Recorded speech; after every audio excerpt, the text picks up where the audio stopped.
So let's start with the most fundamental question of all. What exactly is machine learning?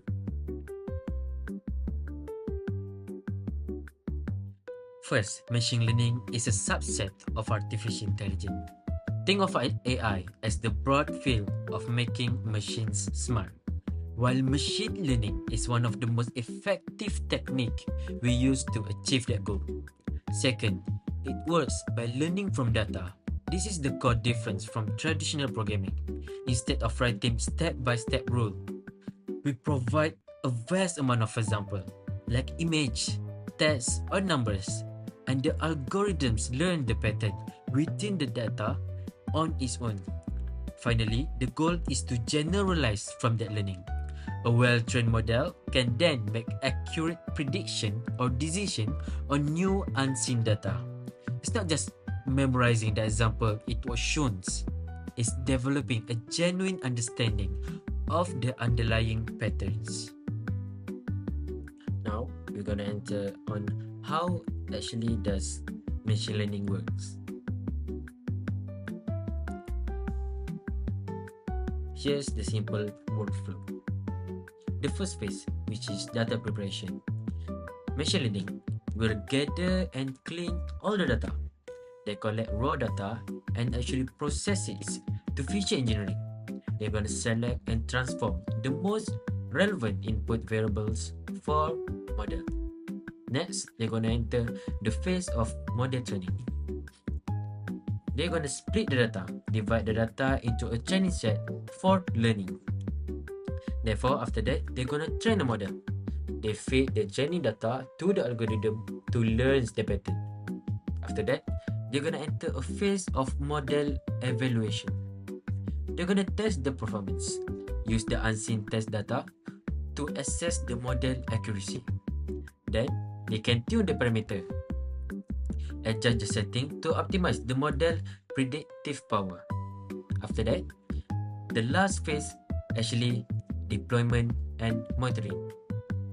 They go live, integrate the model into real world, test it, and we're gonna monitor and retrain the model, track performance and update the model with the new data to ensure it stays relevant in the world. On to the types of machine learning. We have grouped the types of machine learning in two main categories, which are type A, the common variants, and type B, which are the more advanced variants. Type A includes supervised and unsupervised machine learning, while type B includes semi-supervised, self-supervised, and also reinforcement learning. Now let's go in deeper. Types of machine learning, the common variants. First and foremost, we have supervised learning. Now, what is supervised learning? Is when we train a model with labeled data, which is actually just an input with its own corresponding output. The model will learn by comparing its prediction with the actual answers provided in the training data. How it works? Essentially, the model is provided with a training data set, then it will process the information and learn the relationship between the input and the output. This is useful as we can learn patterns from the labeled data and apply that knowledge in order to make predictions on new and unseen data. It is also highly adaptable as the model will improve over time as more data is collected, making it more accurate and robust. Next is unsupervised learning. What is unsupervised learning? It is when we train a model using unlabeled data, which differs from supervised learning. In supervised learning, we train the model with the data that we know the input and the output. In unsupervised learning, we train the model with unlabeled data, which we only feed the input to the model. The model will then find patterns and relationships within the data without any human intervention or without any prior knowledge regarding the data's meaning. How it works: in essence, the model will be given a data set that is not labeled with any predefined categories or outcomes. Then, it will analyze the data to identify the patterns and the relationship in order to find the outcome on its own. This is highly useful as it is able to reveal patterns, structures, and relationships that human might miss within the data. It is also useful in analyzing very large data sets where labeling each information might be unrealistic. However, consequences of this is that noise and outliers might disrupt the accuracy of the model and the algorithm.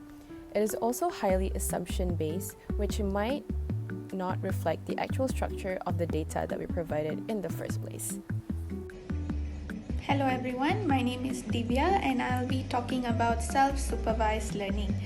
So what is it? So basically, unlike supervised learning where we need a lot of labeled data, here the model trains on unlabeled data. Means that it learns patterns by itself and even creates its own labels. So how does it work is that the idea is it predicts the missing piece from visible parts. For example, it can guess the missing word in a sentence or fill in the missing part of an image. So now let's look at semi-supervised learning. So what is it? It is basically a mix of supervised and unsupervised tasks. Instead of relying only on labeled data, it combines a small set of labeled data with a much larger set of unlabeled data. So how does it work is the labeled data acts like a guide. So it helps the model to learn better from the unlabeled data. So for the last part of machine learning, we have the reinforcement learning. So what is it? Here, the agent, it learns through trial and error, guided by reward and penalties. So how does it work? The agent takes action in an environment, and based on what happens, it receives feedback. So a reward if the action is good, and a penalty if the action is bad. So now let's talk about the uses of machine learning. There are various applications both in industrial and personalized uses.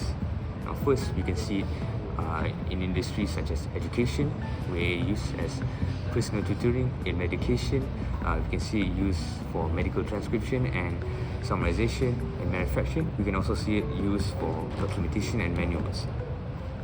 Now, for personalized uses, we can see it being also used for education, mainly adaptive learning apps such as Duolingo and Khan Academy.